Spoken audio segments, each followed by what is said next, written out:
Okay, good morning, folks. It's Chris Moore from the Sens PR staff.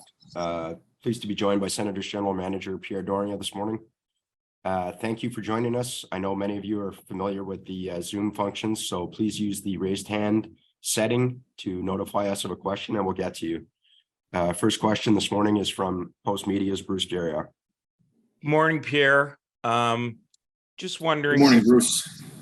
Just wondering if you could, a couple things, just update how your meeting with Michael Andlauer went. And the last time we spoke to you, just clarify your coaching staff. Yes. Obviously, it's not a big secret.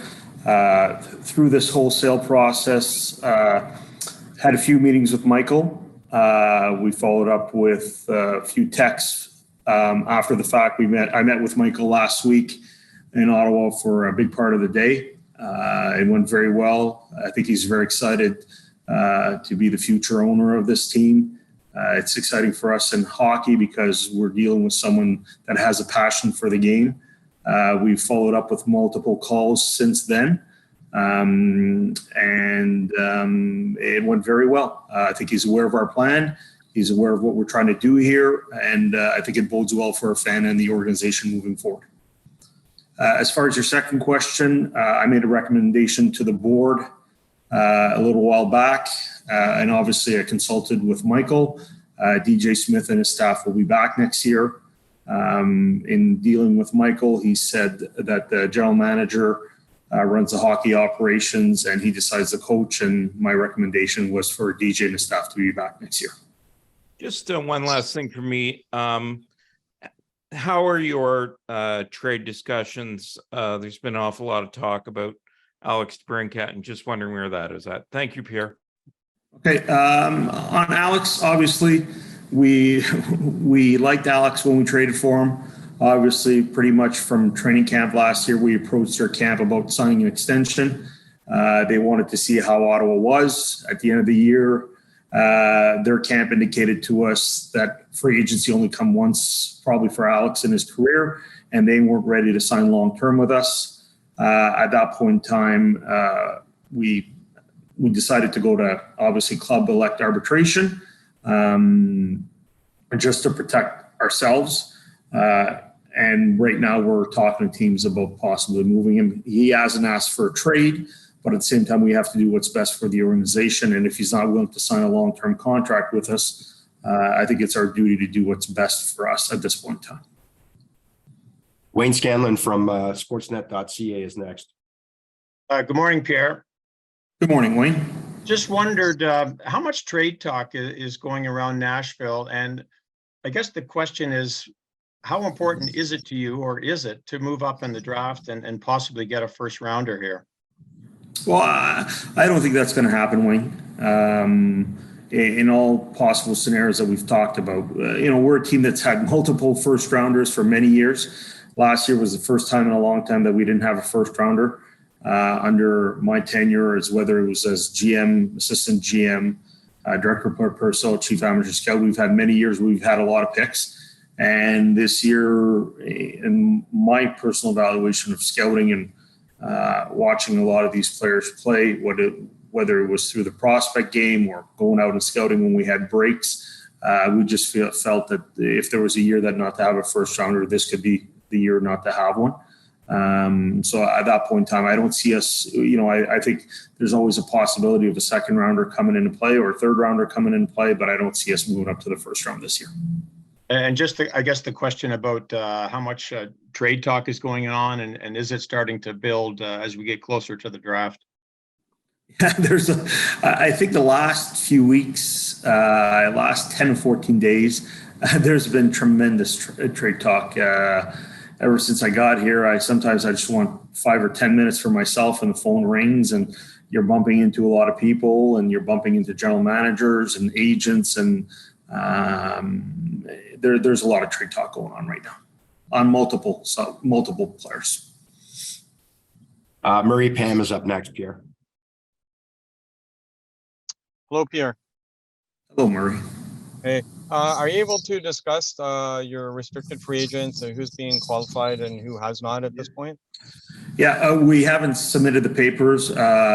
Here's who most likely at 99.9% will be qualified.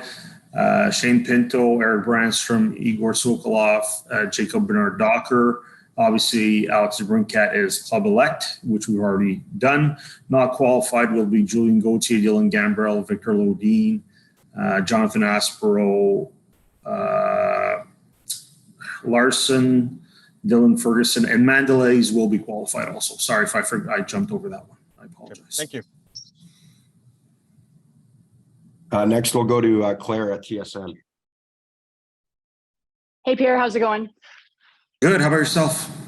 I'm great. I was going to ask about Shane Pinto. You've answered that, but curious with regards to the next, let's call it week as we head into free agency, what are the priorities of your team, especially now that with Michael Andlauer, you kind of, you know that you've got control of the direction? Yeah, no, with Michael, obviously, I probably should clarify. It's a bit what Gary Bettman said. I still answer to the board.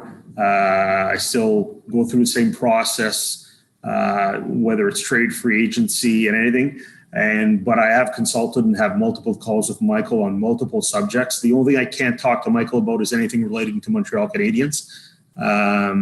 So as far as that direction, as far as free agency, obviously we'll see what comes if there's possible trades in the next few days. If not, I think there's a few things that we need to address.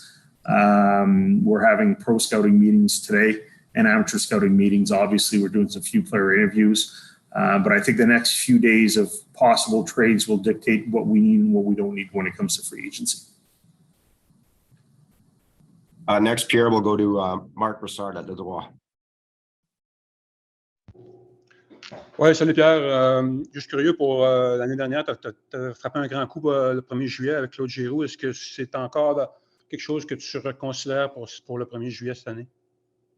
Pour le 1er juillet cette année, Marc, évidemment, on va voir qu'est-ce que les prochains jours entament au point de vue de si on fait acquisition de certains joueurs. C'est sûr qu'on aimerait, on a certains, je pense, endroits dans notre alignement qu'on doit faire certains ajouts. On va voir qu'est-ce que les prochains jours vont arriver pour vraiment nous dire qu'est-ce qu'on va faire le 1er juillet. Autre question concernant le gardien de but. Est-ce que vous avez décidé d'y aller avec Matt Sugar ou tu penses aller chercher un gardien de numéro 1 sur le marché? Ben, on va voir c'est qui est sur le marché le 1er juillet si on n'a pas fait une acquisition via un échange. Comme j'ai dit à ma conférence de presse de la fin de la saison, c'est une position qu'on doit s'améliorer, que ce soit via le marché des échanges, via le marché des agents libres ou que ce soit internellement avec Matt Sugar. The final remaining hand that I see here, Pierre, is Ismail at Radio-Canada. Salut Pierre, j'aimerais savoir qu'est-ce qui change cette année par rapport aux autres années, sachant que justement, pour l'instant, tu n'as pas de choix avant la 4e ronde et par la suite, si c'est possible de répéter en français où en est la situation de négociation avec le camp d'Alex DeBrincat. C'est un peu une situation différente pour nous. Évidemment, on est content avec les acquisitions qu'on a faites. Évidemment, pour aller chez... La première fois, c'était Jacob Chikrin, qui est un joueur qui, je pense, qui a un grand impact chez nous. Le deuxième était pour bouger le salaire de Zaitsev. Par la suite, le troisième, je ne me trompe pas, c'était pour que les Maple Leafs acquièrent Matt Murray.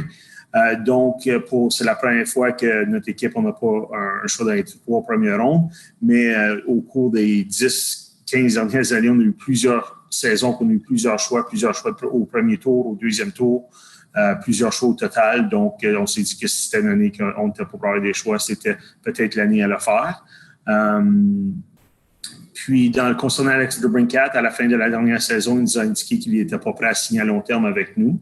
Donc, on doit faire ce qui est le plus bénéfique pour l'organisation et on regarde l'échanger, mais il y a toujours une situation qui pourrait revenir avec nous. And the final question this morning will be from Pat Friolet at RDS, Pierre. Patrick? Oui, bonjour. Bonjour, Pierre, tu m'entends bien? Très bien. Oui, excellent. En fait, je voulais simplement revenir un peu sur DJ Smith. Tu as confirmé son retour. J'aimerais que tu nous rappelles un peu les qualités que tu apprécies chez lui comme entraîneur. Et je t'entendais aussi parler du marché qui semble un peu fou en ce moment au niveau des transactions. Si tu pouvais me résumer un peu à quel point les téléphones se font aller présentement. Qualité de DJ Smith, il a le respect de nos joueurs. Il est travaillant, excellent c'est un excellent communicateur. C'est quelqu'un qui est énormément travaillant. Notre équipe, en général, on peut juste peut-être compter sur une main. Le match de fois qu'on ne s'est pas présenté, notre éthique de travail est toujours bonne. En ce moment, le marché des transactions, c'est peut-être le plus occupé que j'ai jamais été à un repêchage. Le téléphone semble sonner à tous les instants. Donc, je présume que on va avoir quelques jours qui vont être énormément occupés.